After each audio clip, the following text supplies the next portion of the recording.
It's time for the Social Show with Viwe Kyolwana. Social Show?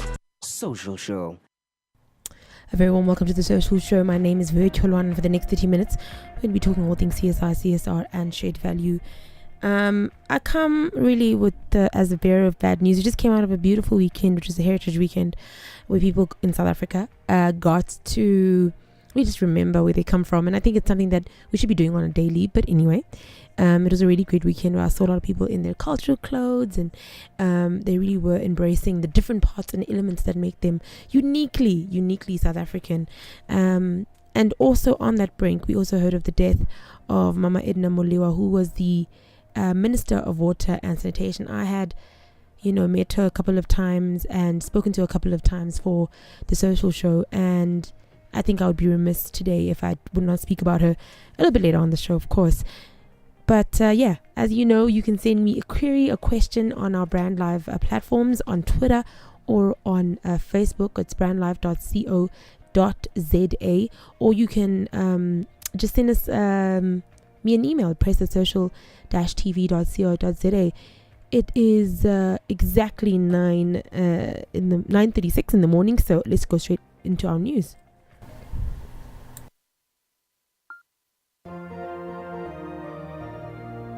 CSI update.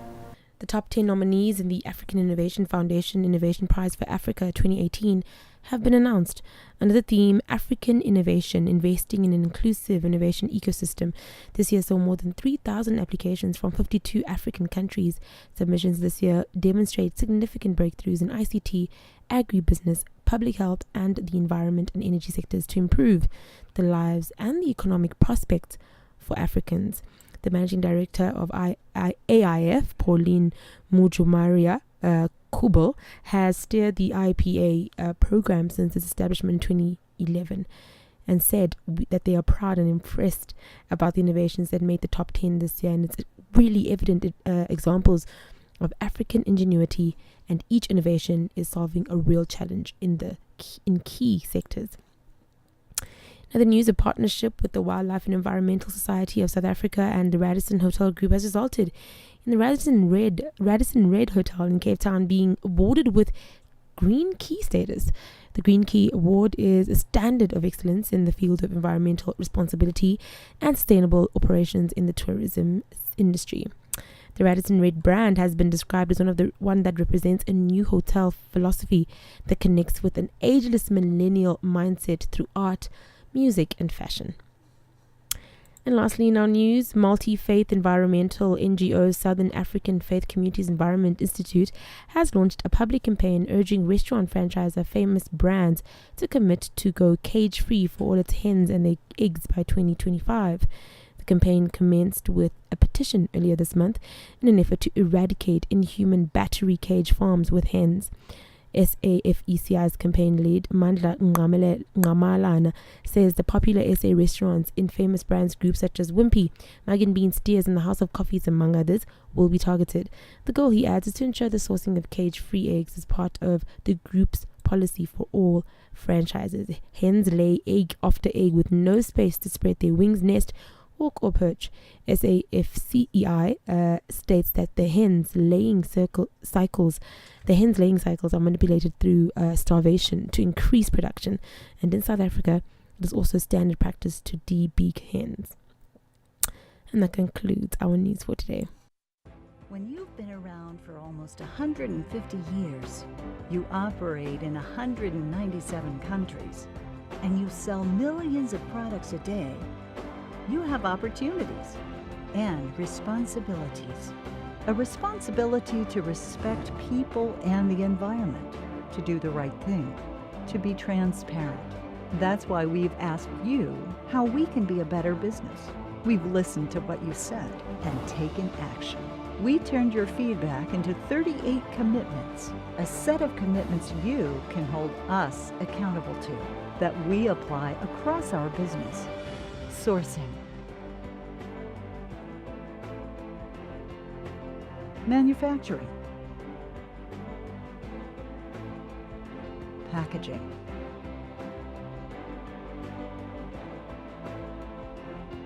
marketing.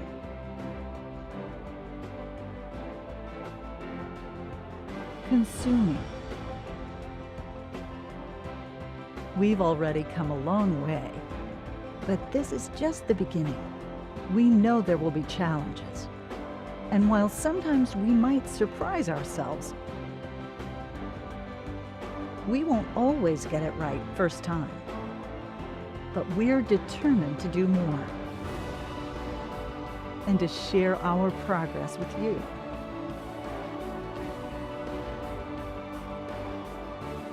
To find out how we're doing, visit Nestle.com.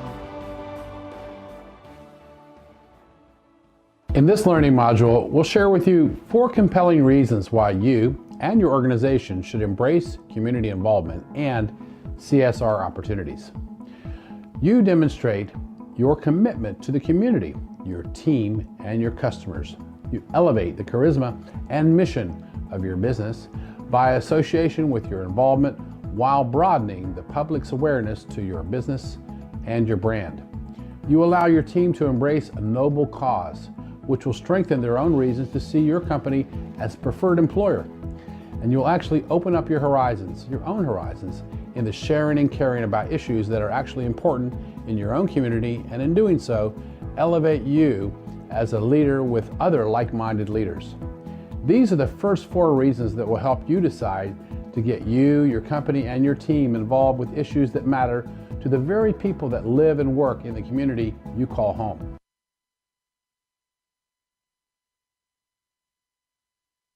Have you ever thought about the power of social media? Social media has the power to make your business grow. Grow! Yeah. Why don't you let us manage your social media? Because our business is to see your business grow. Visit us at www.bstownmedia.co.za.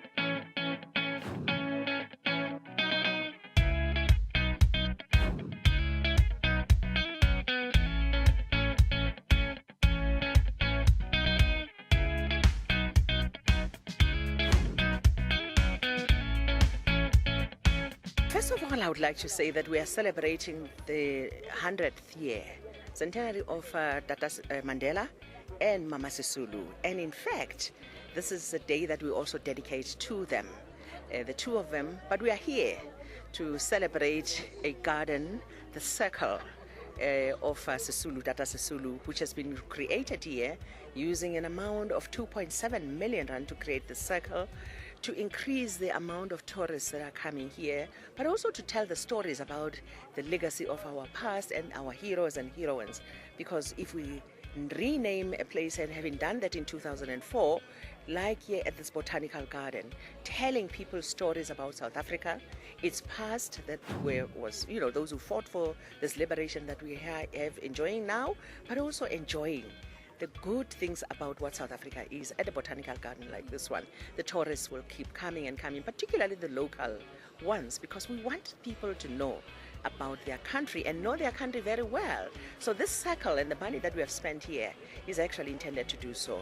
Later today, by the way, things that I should say here, which will be, and I don't want to steal thunder from other people, the Orchid Society of South Africa has found a special orchid here around this place here, which they have been researching, and they're going to announce that to say that it's named after her, Mama Sisulu as well. It's a beautiful one, special one. So we're really saying, come here and enjoy yourselves. That was Mama Minister Edna Molewa, who we just learned this weekend actually, that she had passed on in a really tragic way. I think something happened in her traveling, and she caught a virus, and it unfortunately did not wasn't able to overcome it, given the fact that she was just constantly on the road. But I thought it was very important that we listen to what she had said. That was the last interview we had on our social platform, but I wasn't just playing it just because it's Heritage Month, because she really did speak about really what Heritage Month is about. It's about remembering South Africa. It's about making sure that as citizens we are supporting not only our heritage but our environment and our history. I think it was quite important interview at a time like this, and I just thought today is quite an important day just to sort of speak about the work that she did, the kind of woman that she was, because she was really one of those women that we cannot, she really worked to the best of her ability. She always, embraced everybody in a motherly fashion. She really did feel like the mother of the world, and especially actually Mother Nature, actually, because she was at the time, as I said, Minister of Water and Environmental Affairs. And I think it's very important that we speak about it today. If you have anything that you'd like to share about Mama Edna, your recollection, if you met her once, or you worked with her on an environmental project or a lot of other projects that she's been a part of, please send me a tweet, something, anything, and I will definitely read it out on the show. So Miss Edna Molewa was a South African politician and member of the ANC, and the Minister now of Water and Environmental Affairs South Africa on the 31st of October 2010 as part of the cabinet reshuffle by President Jacob Zuma. On 25th of May 2014, her ministry was split and she was appointed the Minister of Environmental Affairs. She succeeded Vuyelwa Sonjika. Prior to her death, Molewa was studying towards a bachelor's in communications through the University of South Africa. Now, she was involved in a number of different liberation movements during the 1970s actually to the 1990s, sorry. And during that time, she was a member of various activist and regional economic development organizations, beginning in 1984 when she served as chairperson of South African Commercial Catering and Allied Workers Union, and eventually became its deputy president. In 1994, Molewa became the first female chairperson of the Portfolio Committee on Trade and Industry, and in 1996 she went on to serve as member of the Executive Council on Tourism, Environment and Conservation. She was also a member of the Executive Council on Economic Development and Tourism from 1998 through to 2000. Between 2000 and 2004, Molewa was a member of the Executive Council of Agriculture, Conservation and Environment Affairs. On the 30th of April 2004, she became the first woman Premier of the Northwest Provincial Government, a post she held until 2009, and is credited to having put the province on a successful track. For a short time, Molewa was appointed Minister of Social Development, but in 2010 became the Minister of Water and Environmental Affairs after a cabinet reshuffle. Yes, and now we've known her obviously after the ministry had split as the Minister of Environmental Affairs, but I think she's a lot of people to a lot of different she's a lot of things to a lot of different people.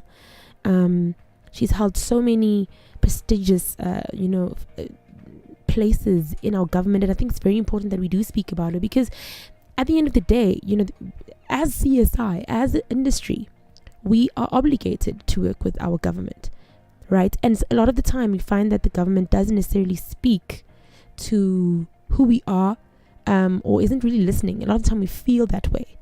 As an industry, I know a lot of NGOs feel the same way.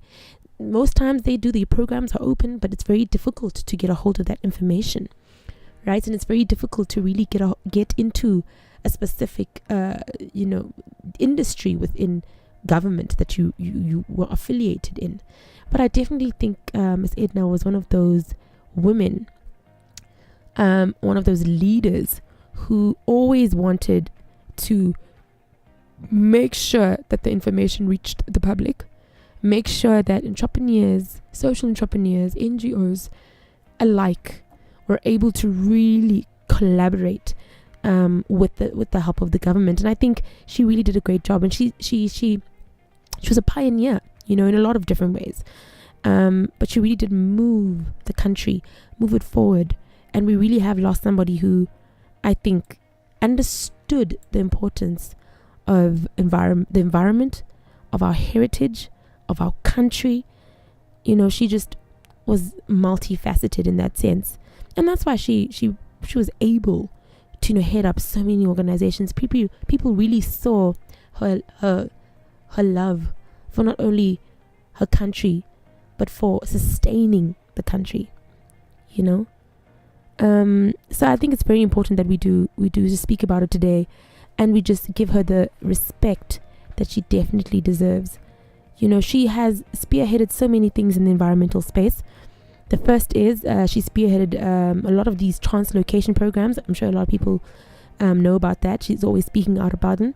The anti-poaching initiatives, the sale of rhino horns and that kind of stuff.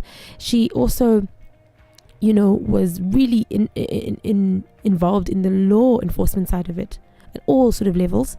And she sort of she also was really huge at regulation, you know, relation in terms of detecting trafficked flora and fauna in South Africa. Her administration supported research, one of the biggest things that they did, but into not only just you know, environmental affairs, but also just I like the legal part of it, sort of legalizing the efficiency of legalizing an international rhino horn trade and beginning programs for really animals that are in high risk areas, you know.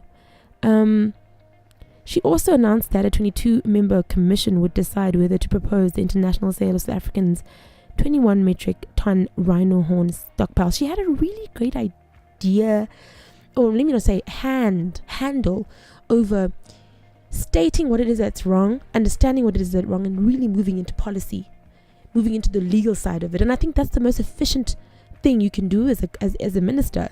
You have to understand that it all starts off with policy. It all starts off with how the law works. And when the law has been changed, so will the people. So I definitely think she was a very big part of really saving the environment and also just protecting our flora and fauna, protecting our animals, you know, very conservation minded. And I love that about her. It's quite interesting. I wonder what's going to happen now. I wonder who's going to take over. I'm not really sure.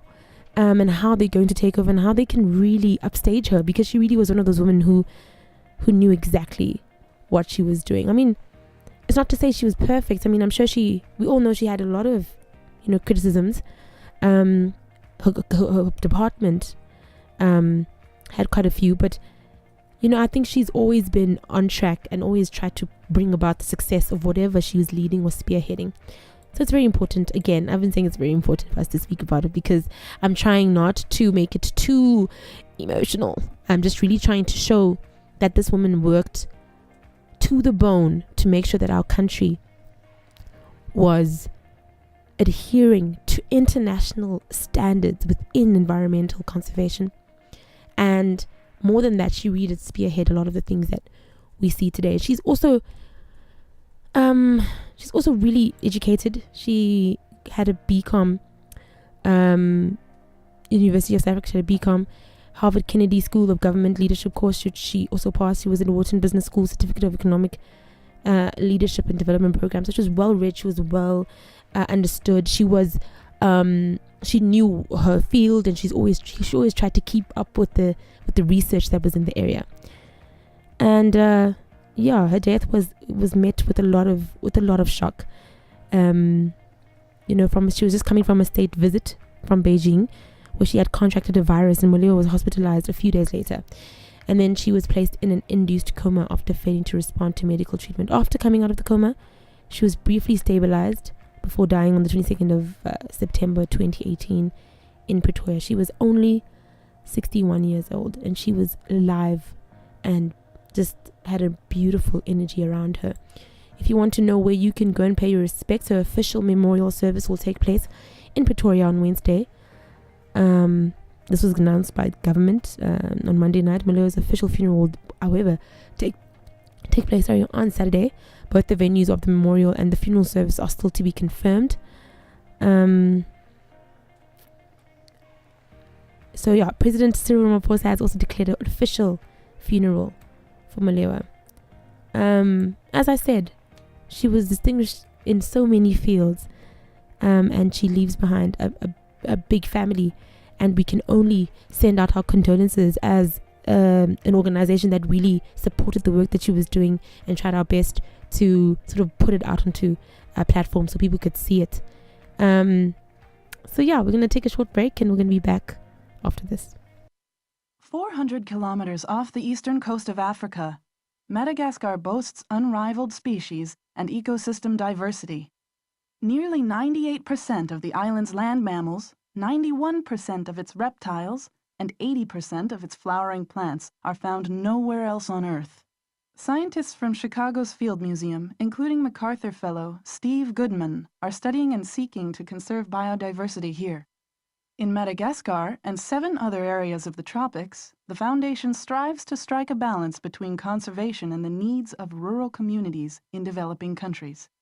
A research initiative at Arizona State University is examining this question using case studies in Peru, Tanzania, and Vietnam. Other new projects seek to identify and mitigate the threat from global climate change on species in some of the most diverse ecosystems on the planet. What kind of things does a child deserve to have in his or her tiny hands? Probably a candy or a toy, or even better, a book and a pen. But what if this pen gets replaced by a gun? Imagine the horror of violence and abuse children are facing every day and the kind of future we are building for them. In fact, 300,000 children are still working as militants in conflicting areas all around the world. They did not have a choice, but you do.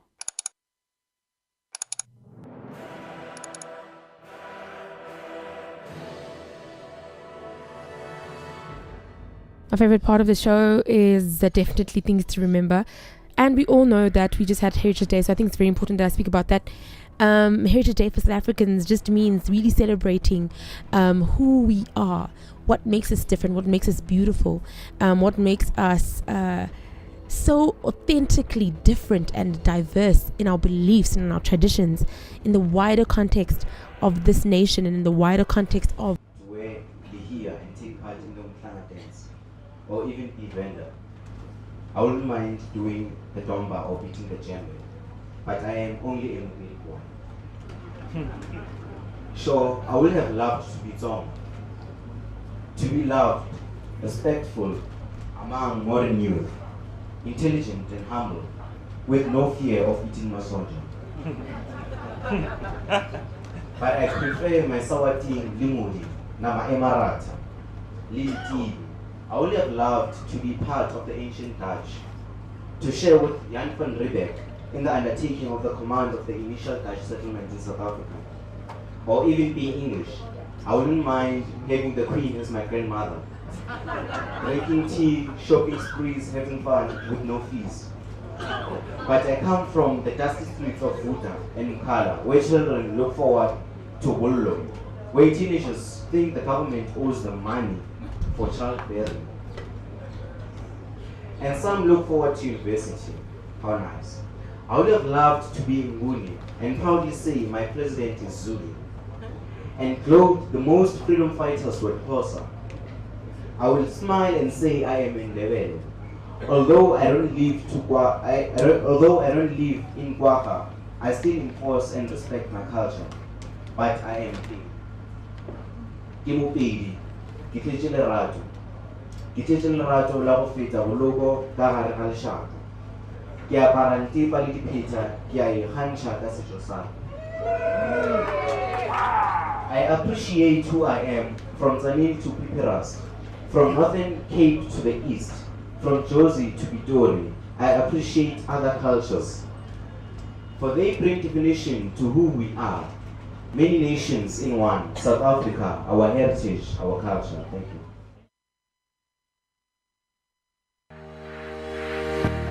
South Africa, our heritage, our country. That was Polowa Motlanthe from St. Martin de Porres School in Orlando West, and he shared a poem quite a while ago actually, with the Gibbs Business School, and I thought it was such a beautiful one that spoke about all the different cultures, but more so spoke about his own and how he loves his own culture and where he comes from. With that note, I'm going to end off the show. It was really great. It's going to be a great week. It's going to be a great month. We are in September. We have 3 more months left of 100 days. I read somewhere, 98 days and 100 days left of the year. What are you going to do differently to end off your year? Let me know on social show on brandlive.co.za. We back again, same time, same place. Live from 27 boxes in the heart of Melville, this is brandlive.co.za.